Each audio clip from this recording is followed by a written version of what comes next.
মানুষ যখন আর স্রষ্টারে মানবে না, মসজিদের আজান ধ্বনিতে কান দেবে না, মসজিদে জামাতে শরীক হবে না, সত্য কথা বলবে না, গান বাজনায় মত্ত থাকবে।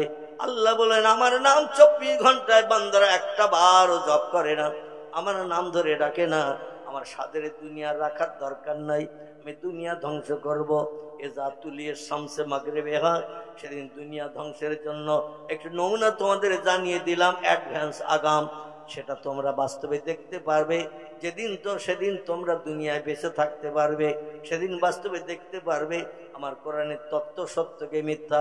আল্লাহ বলছেন এজা তুলিয়ে শামসে মাগরিবে হয়, সেদিন সূর্য উদয় করা হবে পশ্চিম দিক থেকে, অগুরুবে শামসে মাশরিকে হয়, সূর্য ডুবানো হবে পূর্ব দিকে। তবে দুনিয়ার 24 ঘন্টার মতো একটা দিন আমরা এখন গণনা করি, যেদিন সূর্য পশ্চিম দিক থেকে উদয় হবে পূর্ব দিকে অস্তমিত হতে যাবে, সেদিন একটা দিন বানানো হবে 50 আলফা সানা মিম্মা তাউদ্দুন। আল্লাহর পয়গম্বর হাদিস শরীফে জানিয়ে দিয়েছেন 50,000 বছর। এইভাবে ঘন্টা গুনলে যত ঘন্টা হয়, 24 ঘন্টা একটা দিন গুনি, এইভাবে 50,000 বছর গুনতে যত ঘন্টা লাগবে, সূর্য উঠবে তো ডুববে না। দুনিয়ার সব মানুষকে কবর থেকে উত্থাপিত করে সুম্মা ইলাইহি তুরজাউন। আল্লাহ বলেন কবর থেকে তোমাদের সবাইকে জিন্দা করে উঠিয়ে হাসরের মাঠে হাজির করব আমি। কেউ অন্যদিকে যেতে পারবে না।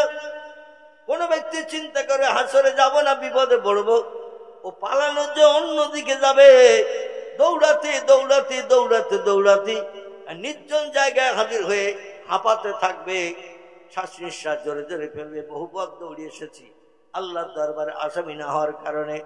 যেখানে যে শ্বাস নিঃশ্বাস ফেলবে চিন্তা করবে এই জায়গাটা আমার জন্য নিরাপদ জায়গা হয়েছে। হঠাৎ দেখতে পাবে আল্লাহর আরশ কুরসি ওর মাথার উপরে নেমে এসেছে। জোরে বলুন একটু সুবহানাল্লাহ। বাংলা একটা প্রবাদ আছে, যেখানে গেলে বাঘে খায় সেইখানে যেই রাত পোহায়। ঠিক না ভুল? মনে করছে এখানে আমার রাত পয়েছে তাহলে আর অসুবিধা নাই, কিন্তু ওইখানে বাঘ বাস করে। বাঘ বলবে খুব সুবিধা হলো, আমার তাড়িয়ে ধরে খাওয়ার দরকার হলো না। আমার বাসার কাছে এসে যখন বিশ্রাম নিচ্ছে, হালুম করে ঘাড়ে পড়বো, ধরবার খাবো। উপরের দিকে তাকিয়ে দেখবে আল্লাহর আরশ কুরসি নেমে আসছে সপ্তম আসমানের উপর থেকে, সিদরাতুল মুনতাহার উপর থেকে নেমে এসে ওইখানে হাজির হয়েছে। গ্যাস বেলুনের মতো শূন্য আরশ কুরসি দাঁড়িয়ে থাকবে। একটা বেলুনের ভিতরে গ্যাস পুড়িয়ে দিয়ে যদি বেলুনটা ছেড়ে দেওয়া হয়, ও বেলুনটা নিচেই যাবে না উপরে উঠবে? উপরে যাবে। আলহামদুলিল্লাহ। বেলুন যেমন গ্যাস পুড়িয়ে দিলে উপরে ওঠে, আল্লাহ আরশ কুরসিটা ওই রকম নেমে শূন্যে হাওয়ায় দাঁড়িয়ে থাকবে। তিরমিজি আবু দাউদ শরীফের হাদিস। পয়গম্বর মুহাম্মদ রাসূলুল্লাহ বলছেন, সিরিয়ার দেশে একটি পুরানো ইবাদতের ঘর আছে, যে ঘরটির নাম হলো বাইতুল মুকাদ্দাস। কি নাম বললাম? বাইতুল মুকাদ্দাস। কোরআনে ঘরটির অন্য একটি নামকরণ করা হয়েছে। কোরআনের 15 পারার প্রথম লাইনে আল্লাহ বলছেন বিসমিল্লাহির রহমানির রহিম, সুবহানাল্লাযী আসরা বিআবদিহি লাইলাম মিনাল মাসজিদিল হারামি ইলাল মাসজিদিল আকসা। জোরে বলুন আল্লাহু আকবার। আল্লাহ কোরআনের ভাষায় মসজিদটির নামকরণ করেছেন মসজিদুল আকসা। আমরা সাধারণত জানি এই মসজিদের নাম হলো বাইতুল মুকাদ্দাস। যে মসজিদের ভিত গেড়েছিলেন পয়গম্বর দাউদ নবী, বাকি কাজ কমপ্লিট করে কুম্বজ টুম্বজ দিয়ে কাজ কমপ্লিট করে শেষ করেছিলেন যিনি, তিনি হলেন পয়গম্বর সুলাইমানের কনিষ্ঠ বেটা, ছোট ছেলে, নাম ছিল তার সুলাইমান। দাউদ নবী এমন করে ভিত গেড়েছিলেন 1,75,000 মানুষ ওই মসজিদে একসঙ্গে জামাতে নামাজ পড়ার সুযোগ এখনো পাচ্ছে। আপনাদের এলাকার মসজিদের থেকে ও মসজিদটা ছোট তো নাকি? হ্যাঁ, বড়। 1,75,000 মানুষ একসঙ্গে জামাতে নামাজ পড়ার সুযোগ পায়। এইরকম বিশাল এরিয়ার ভিত কেড়েছিলেন পয়গম্বর দাউদ। আল্লাহ তার প্রাণ নাশ করে ডেকে নিলেন, তার ছোট ছেলের হাত দিয়ে মসজিদের কাজ কমপ্লিট করলেন। এই মসজিদে 1 রাকাত নামাজ আদায় করলে, কোনো বর্ণনাকারী বলেছেন 50,000 রাকাত নামাজ পড়ার সওয়াব পাওয়া যায়। আবার কোনো বর্ণনাকারী বলেছেন 25,000 রাকাত নামাজ পড়তে যত সময় লাগে, সময় মাত্র 1 রাকাত নামাজ পড়লেই সেই সওয়াব আপনার আমলে জুটে যাবে। জোরে বলুন একটু সুবহানাল্লাহ। এই বাইতুল মুকাদ্দাসের সামনে, বাইতুল মুকাদ্দাসটি হলো সিরিয়ার দেশের প্যালেস্টাইনে, জেরুজালেমের প্যালেস্টাইন, দেশটির নাম সিরিয়া। এই প্যালেস্টাইন আল্লাহ পাক পয়গম্বর দাউদ নবীর হাত দিয়ে ভিত গড়েছিলেন, সুলাইমান দিয়ে কাজ কমপ্লিট করলেন। এই মসজিদ বর্তমানে এখন ইহুদিদের দখলে। ইসরায়েলের ইহুদিরা সংখ্যা 1 কোটিও নয়, তার থেকে কিছু কম, 80-85 লক্ষের মতো ইহুদিরা ইসরায়েলের দেশে বাস করে, 1 কোটিও নয়। আর তাম পৃথিবীর মুসলমানদের সংখ্যা এখন 34 কোটি সুই সুই বেসরকারি হিসাবে। জোরে বলুন একটু সুবহানাল্লাহ। 34 কোটি সুই সুই এই ভারতবর্ষের জমিনে মুসলমানেরা বসবাস করছে। এরা শুধু হা করে তাকিয়ে তাকিয়ে দেখছে। বাকশক্তি রহিত এতে কাপের মতো নিয়ত করে মুসলমানেরা, সব দেশের রাষ্ট্রনেতারা কম বেশি আপনারা জানেন, বর্তমানে 57টির মতো মুসলিম দেশ পৃথিবীতে বিদ্যমান। ইহুদিদের দেশ তামাম পৃথিবীতে একটি, দেশটির নাম ইসরায়েল। আর মুসলমানদের দেশ তামাম পৃথিবীতে 57টি। ইরাক, ইরান, কুয়েত, জর্ডান, আরব, পারস্য, তুরস্ক, লিবিয়া, নাইজেরিয়া, এমন করে বাংলাদেশ, পাকিস্তান, আফগানিস্তান, সৌদি আরব, আরব আমিরশাহী, শাম, সিরিয়া, আমার ভাইয়ের দেশগুলো সব মুসলমানদের দেশ। এত মুসলমান পৃথিবীতে বাস করা সত্ত্বেও এই প্যালেস্টাইনের পয়গম্বর সুলাইমান নবীর বানানো বাইতুল মুকাদ্দাস ইহুদিরা জোর করে দখল করে নিয়েছে। মুসলমানের নামাজ পড়তে গেলে তাদের বিবি বাচ্চা বিধবা এতিম করে দিচ্ছে, বুলেটের গুলি দিয়ে দিয়ে প্রাণ নাশ করছে। কত হাজার হাজার নারীর জীবন নাশ করেছে ইসরায়েল ইহুদিরা, তার কোনো ইয়াত্তা নাই। কত শিশু বাচ্চা নিষ্পাপ বেগুনা, এদেরও প্রাণ নাশ করে ভূপতিত করে প্যালেস্টাইনের জমি লাল করে দিয়েছে, গাজা ভূখণ্ডের জমি লাল করে দিয়ে দিয়েছে। বর্তমান ইহুদিরা আত্মসাৎ করে নিয়ে বাইতুল মুকাদ্দাসকে ওরা যুবতী মেয়েদের নিয়ে নাচ ডান্স করে আনন্দ ফুর্তি করছে। শুধু তাই নয়, বাইতুল মুকাদ্দাসের ভিতরে পাত্রে মদ ঢেলে পাশাপাশি বসে আনন্দ করে খাচ্ছে। ওই বাইতুল মুকাদ্দাসের ভিতরে ইহুদিরা শূকর নিয়ে লালন পালন করছে। জোরে বলুন নাউজুবিল্লাহ। পৃথিবীতে 57টা মুসলিম দেশ থাকা সত্ত্বেও কোন মুসলমান দেশের রাষ্ট্র নেতা কোনো প্রতিকার করছে না। বড় দাদা আবার আমার উপরে ঝাঁপিয়ে পড়ে কিনা, কারণ বড় দাদা অগ্নি অস্ত্র যা কিছু লাগে টাকা পয়সা দিয়ে সাহায্য করছে ইহুদিদের। বড় দাদার নাম হলো যুক্তরাষ্ট্র আমেরিকা। কি নাম বললাম? আমেরিকা, ইংল্যান্ড, জাপান, জার্মান, এরা ইহুদিদের সাহায্য করছে। মুসলমান নিধন করো, আমরা তোমাদের পক্ষে আছি। কারণ ভবিষ্যতে ওদের পয়গম্বর বলেছে তামাম পৃথিবী একদিন মুসলমানদের হাতে চলে আসবে। মুসলমানরা তামাম বিশ্ব দখল করবে, তামাম পৃথিবী ইসলামী রাষ্ট্র বানাবে। পৃথিবীতে আর কোনো ধর্মাবলম্বী থাকবে না কিয়ামতের আগে। জোরে বলুন একটু সুবহানাল্লাহ। তাই মুসলমানদের চক্ষু পেড়ে দেখতে পারে না, কিন্তু আল্লাহ পাক নজির দেখিয়েছেন কোরআনে। ও বান্দা বান্দিরা, আমার কাছের মানুষ দুটি দল, একটি দলের নাম হলো নবী আম্বিয়া। নবী আর কিয়ামত পর্যন্ত পৃথিবীতে আসবে না। মুহাম্মদ রাসূলুল্লাহ সম্পর্কে কোরআনে বলা হয়েছে ও খাতামান নবিয়্যিন, নবীদের তিনি হলেন শেষ। তবে নবীর কাজ করবেন যারা, নবীর দায়িত্ব পৃথিবীতে জনগণের কাছে পালন করবেন যারা, আল উলামাউ ওয়ারাসাতুল আম্বিয়া, এরা হল আলেম ওলামাদের দল। জোরে বলুন একটু সুবহানাল্লাহ। তাই নবী বলেছেন আলেম ওলামারা হলো আমার ওয়ারিস। বাবা মারা গেলে সম্পত্তির অধিকারী হয় তার ওয়ারিস সন্তানাদিরা। নবী বললেন আমার ওয়ারিস হলো আলেম ওলামার দল। আর কারো নাম বলেননি, কারণ আলেমেরা কোরআন হাদিসের বিজ্ঞ পণ্ডিত জ্ঞানী, আর কোরআন হাদিসের মাপকাঠিতে চলে। আলেমেরা মদ খায় না, সুদের ব্যবসা করে না, সিনেমা যাত্রায় যায় না, গরিবের হক পাকে দিয়ে খায় না। আলেমেরা বিধবা নারীর দরজার করা রাত 1টায় যেয়ে নাড়া দেয় না। আমার ভাইরা, আলেম ওলামারা কারো মাল আত্মসাৎ করে খায় না। কিছু করতে গেলে কোরআন হাদিস ওদের অন্তরে বাধা দেয়, ঠিক কিনা? এই জন্য আল্লাহ পাক জানিয়ে দিয়েছে, ও দুনিয়ার মানুষ তোমরা শোনো, ইন্নামা ইয়াখশাল্লাহু মিন ইবাদিহিল উলামা। ইন্নাল্লাহ, আল্লাহ পাক বলছেন আমি সেই আল্লাহ, তোমাদের জানিয়ে দিলাম শোনো। ইন্নামা ইয়াখশাল্লাহ মিন ইবাদিহিল উলামা, পৃথিবীতে যত দলের মানুষ বাস করে সব দলের ভিতরে আমি আল্লাহ আমাকে একমাত্র ভয় করে কোরআন হাদিসের বিজ্ঞ পণ্ডিত আলেমের দল। জোরে বলুন একটু সুবহানাল্লাহ। কারণ আলেমদের মগজে, আলেমদের সিনায় আল্লাহ কোরআন এবং কোরআনের মানে মতো জমা করে দিয়েছেন। ওরা কোনো কাজ করতে গেলে আগে দেখে কোরআন হাদিসের মাপকাঠিতে কাজটা করা যাবে কিনা। আর মদখোর যারা, সুদখোর যারা, ব্যভিচারী যারা সবসময় কথায় কথা মিথ্যা কথা বলে, এরা কি যাচাই করবে ধর্মের আইনে কাজটা করা যাবে কিনা? ওরা তো জানে মদ খাওয়া হারাম, ওরা তো জানে সুদ খাওয়া হারাম, বিধবার দরজার কড়া নাড়া দিয়ে জীবন যৌবনে ক্ষুধা নিবৃত্তি করা হারাম, তবু বোকাটে নেকড়ে বাঘ যুবকেরা এ সমস্ত কাজগুলো দৈনন্দিন করে না। আরে কাজ করলে আল্লাহর জাহান্নামের আগুনে দগ্ধ হতে হবে, পুড়তে হবে, এটা জানা সত্ত্বেও করে।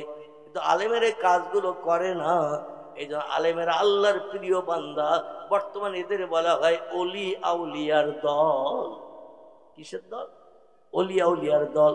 আমি খুব সংক্ষেপ করে আপনাদের কাছে যে তত্ত্ব কোরআনে পাক থেকে দিয়েছি, আমি সেই তত্ত্বটা আপনার দিকে এগিয়ে নিয়ে যাই।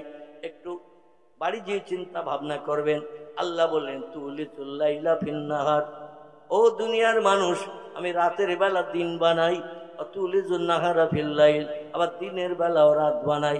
শুধু জবান দিয়ে একটু বলি ইন্নামা আমরুহু ইযা আরাদা শাইয়ান আইয়াকুলা লাহু কুন ফায়াকুন।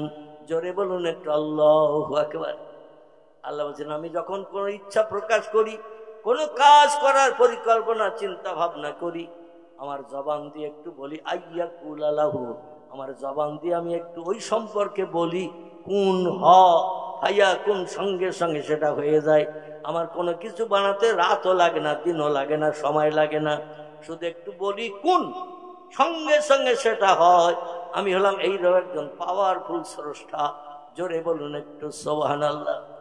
আচ্ছা, দুনিয়ার সব দেশের বিজ্ঞানীদের, দার্শনিকদের, ইঞ্জিনিয়ারদের ডেকে যদি বলা হয় রাত 12টার সময় দিনের আলো দেখাও, ওরা বাড়ি থাকবে না, পালিয়ে শ্বশুর বাড়ি যাবে। পালি জ্বলে, তাও আশেপাশে যাবে না। 10, 20, 30 কিলোমিটার, 50 কিলোমিটার দূরে যদি শ্বশুর বাড়ি হয়, বলে বাড়ি থাকলে চাচা তো বলবে কই একটু করিয়ে দেখাও। এই জন্য চাচার সঙ্গে যাতে রাস্তায় সাক্ষাৎ না হয়, শ্বশুর বাড়িতে 6 মাস থাকার নিয়ত করে চলে গেছে, যাতে চাচার মগজ থেকে তথ্যটা মুছিয়ে যায়। আল্লাহ বলছেন আমি শুধু বলি কুন হ ফায়াকুন, সঙ্গে সঙ্গে হয়ে যায়।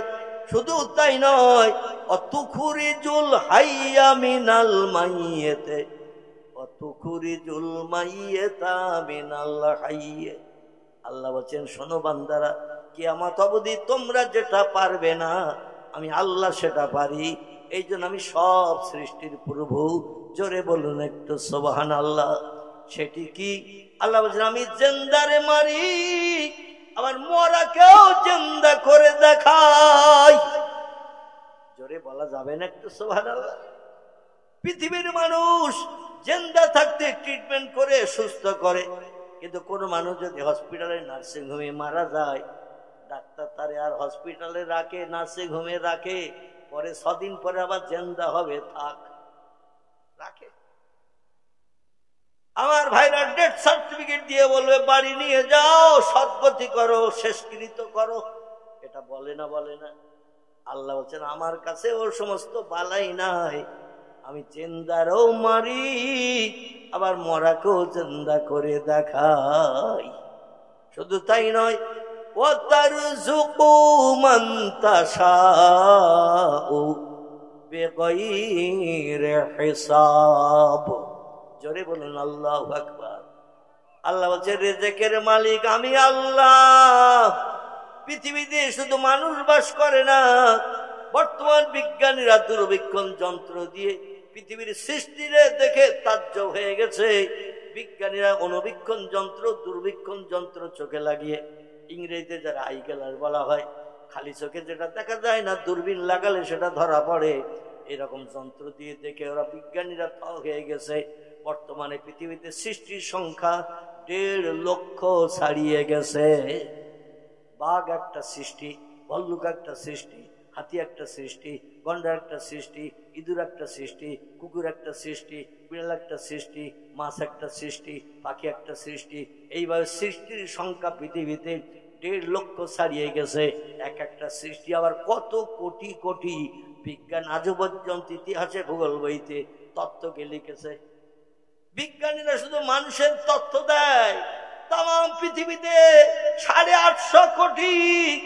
বিজ্ঞানীদের যদি জিজ্ঞাসাবাদ করা হয়, মশা কত কোটি বলো পৃথিবীতে? কি আমার ভাইরা, যদি বলা হয় মানুষের মাথায় থাকে যে উকুন, তাম পৃথিবীতে মানুষের মাথায়, মেয়েদের মাথায় উকুন কত কোটি আছে? বিজ্ঞান বলবে। পৃথিবীর বিজ্ঞানীদের যদি বলা হয় রাতের বেলা শুয়ে পড়ি, বালিশের ভিতরে থাকে সার্বকা, ও কত কোটি দুনিয়ায় বালিশের ভিতরে দিনের বেলা লুকিয়ে থাকে বলো?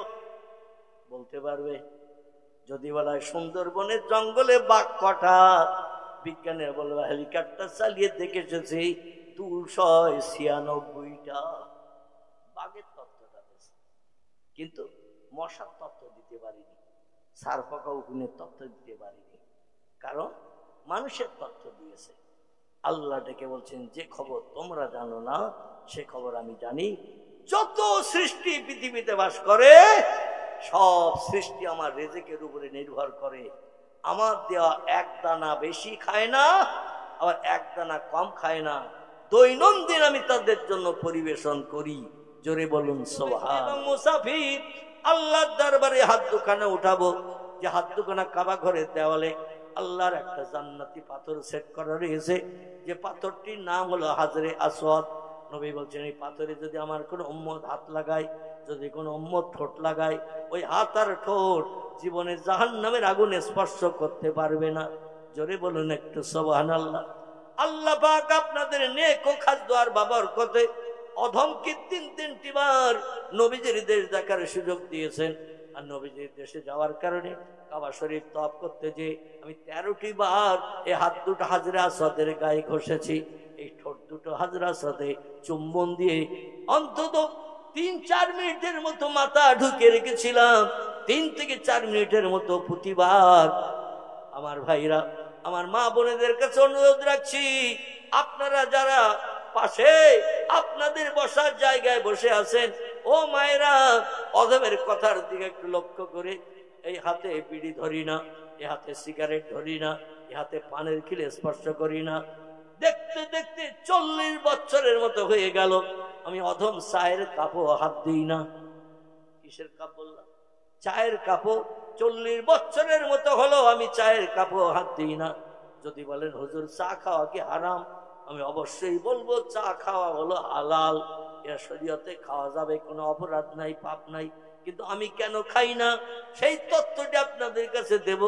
মসজিদে ফজর আজান দিল মুয়াজ্জিন, আজান দিয়ে এবার জামাতে 2 রাকাত ফরজের নামাজ পাঠ করে সোজা চলে এসেছে পাড়ার চায়ের দোকানে। এসে দেখে মদখোর যে কাপে চা খাচ্ছে, মুয়াজ্জিন কই কাপটা একটু গরম পানি দিয়ে ধুই, আবার মুয়াজ্জিন কই কাপে চা দিয়েছে। মদখোর যে কাপে চা খেলো, মসজিদের মুয়াজ্জিন 5 ওয়াক্ত আজান দেয়, ওই কাপে ওইখানে ঠোঁট লাগিয়ে চা খেলো। মনের দুঃখে আমি চায়ের কাপে আর হাত দিই না, কোনো দোকানে বসি না। মসজিদের ইমাম ফজরের জামাতে নামাজ পড়িয়ে ও আবার একটু পরে এসেছে তাসবিহ তাহলিল পাঠ করে। এসে তাকে সুদখোর পাড়ায় সুদ খায়, অধিকাংশ মানুষ জানে সুদখোর চা খেতে বসেছে। চা খাচ্ছে যে কাপে, দোকানে কিছু ভিড় ভাট্টার কারণে সুদখোর যেই চায়ের কাপটা দিয়েছে, বলে ইমাম সাহেব কত সময় দাঁড়িয়ে থাকবে, তোরা একটু দেরি কর, ইমামকে একটু চা দেই। সুদখোর যে চায়ের কাপটা দিল, ওই চায়ের কাপে মসজিদের ইমামকেও চা ঢেলে দিল। ইমাম চুপ চুপ করে টেনে কলিজা কমপ্লিট করলো। এ কি খাওয়া যাবে? হ্যাঁ, মদখোরের ঠোঁট লাগানো জায়গায়, সুদখোরের ঠোঁট লাগানো জায়গায় আপনি ঠোঁট লাগালে আপনি অপরাধী হবেন না, হবেন না। আমার ভাইরা একটু বেঁচে চলার চেষ্টা করবেন, আল্লাহ যেন সেই তৌফিক দান করেন। আমার ভাইরা, যেটা আমি বলতে চাচ্ছিলাম, এই হাতটা একটু পবিত্র রাখার চেষ্টা করেছি।